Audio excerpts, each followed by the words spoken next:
Now, when it comes to proprietary hops, which I just learned about off mic from both of you, I'll go, Aileen, like, are you still able to produce those? Or when you do produce it, do you have to pay, or you can only buy those seeds from, like, say, for example, like a Monsanto, as we mentioned before, Monsanto has certain corn seeds and things of that nature that you only can get from them. Is that what that is when you're looking at the I can't even say the word that I just said earlier with the proprietary hops. Yes. And Erik can probably answer that better than I can. But there's several varieties that are proprietary that we certainly would be.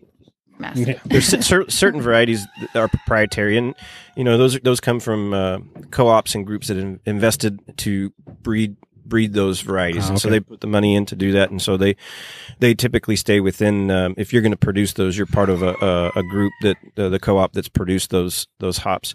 Everything we produce is open, and so it's open on the market, and so lots of C's you'll see that were part of the original breeding programs that came out, and then a few others like nuggets that come in. Those proprietary hops are interesting. Some of the varieties that we grow are really close to them, like Comet and Cashmere. Okay. And so it's back to, depending on what the brewer's looking to do with those hops, selecting those and getting that, that really strong smell out of the hop gives you a better idea of what you have in that batch. Now, have you been a part of a co-op where you do the actual crossbreeding to create no? Okay. Not yet. Okay. That just seems cool to me. I mean, it's, because I know, well, let me not say I know, but hops like dank, like the whole thing with dank IPAs is that, again, hops is in the family tree of cannabis.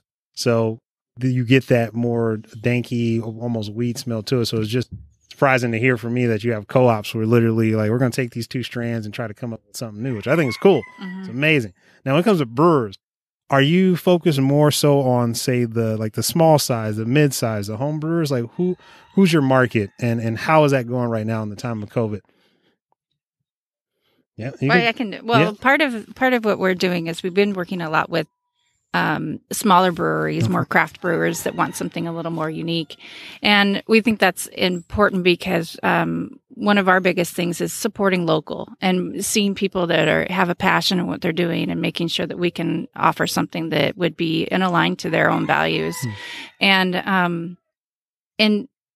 truthfully, a lot of the beers that come out of it is pretty cool. I mean, we've really enjoyed a lot of the beers that we've been able to help with our hops. And one of the things is we also like to work with home brewers because, they're just as passionate as we are. As when they're out there, sometimes they'll come down with their families and it's kind of a small event, and to be able to pick the hops and brew it yourself and then enjoy it with your family and your friends. I mean, that's kind of a neat experience. And I think that's what a lot of home brewers are. They're just passionate and they want to try something new and try something different. And so we work with them too.